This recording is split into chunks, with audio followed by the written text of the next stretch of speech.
every single day at approximately 4 o'clock, give or take, I would watch Arthur on CBBC growing up. And for me, that's one of my favourite shows, and it always will be. So even now, as a fully grown adult, I cannot help myself when I discovered the existence of a feature-length Arthur film. I had to watch it, and it just so happens that Arthur's Perfect Christmas, released in 2000, is a Christmas film, and I cannot resist a nostalgic Christmas animation. Now, I had not actually seen this before, and apparently it was released in the UK. It was released in the UK on Christmas Eve of 2000, but for whatever reason, I just didn't even know it existed until last week.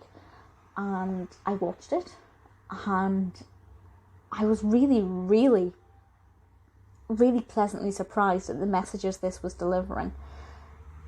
It has so many messages that are going to appeal to different people depending on why you're watching it or what you want to get from it. I guess the message I learned is that even at 29, an hour-long episode, if you like, of Arthur can still sustain my attention. It's not perfect though, and I will discuss that, but I'm not going to spoil anything. So, this was directed by Greg Bailey, written by Peter K. Hirsch, and we have the usual voice casting characters, some of my favourite characters in this, Arthur D.W. of course. Bruce Dinsmore voices both Binky and Dad, Arthur's father.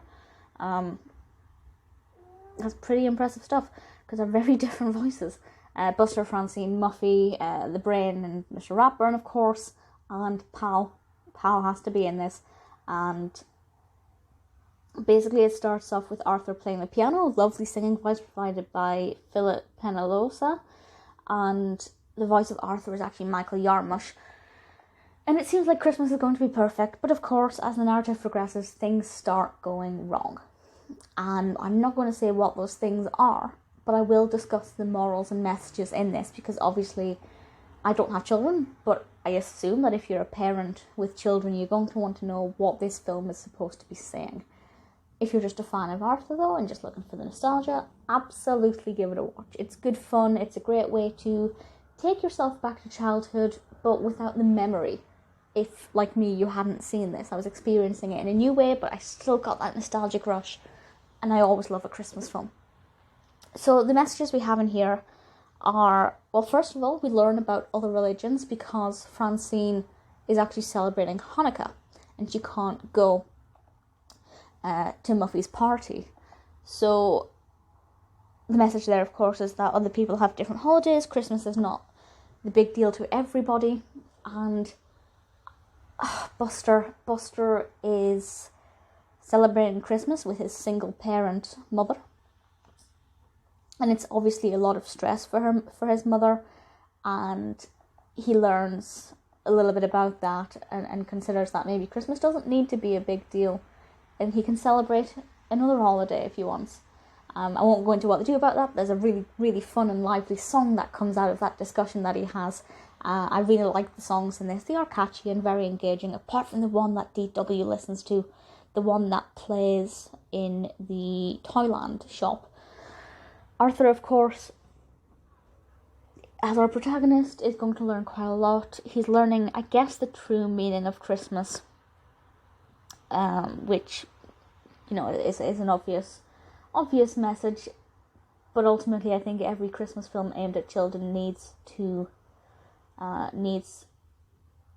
kind of have that message as the strong thing. I was really pleasantly surprised by DW's message and what she received for Christmas.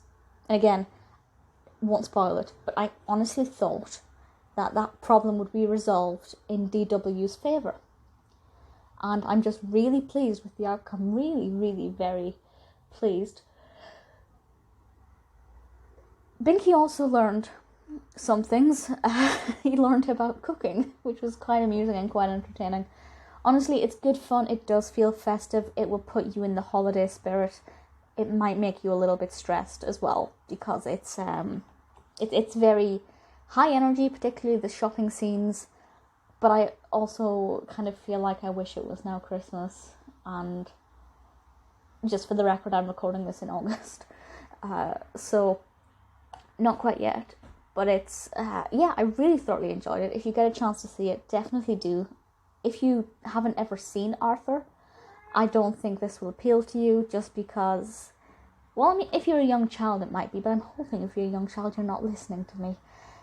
But if you're a fully grown adult looking for a fun Christmas animation, this is not going to appeal to you at all. It's definitely for young children or fans of Arthur.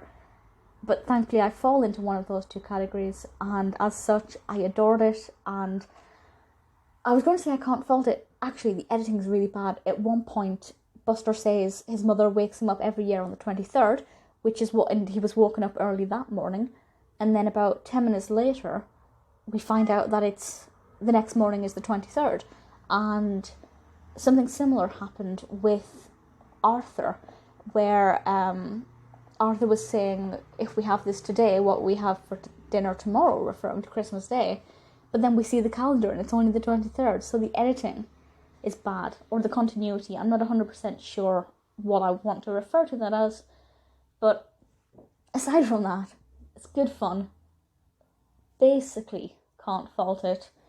If you're the target audience, I definitely recommend it.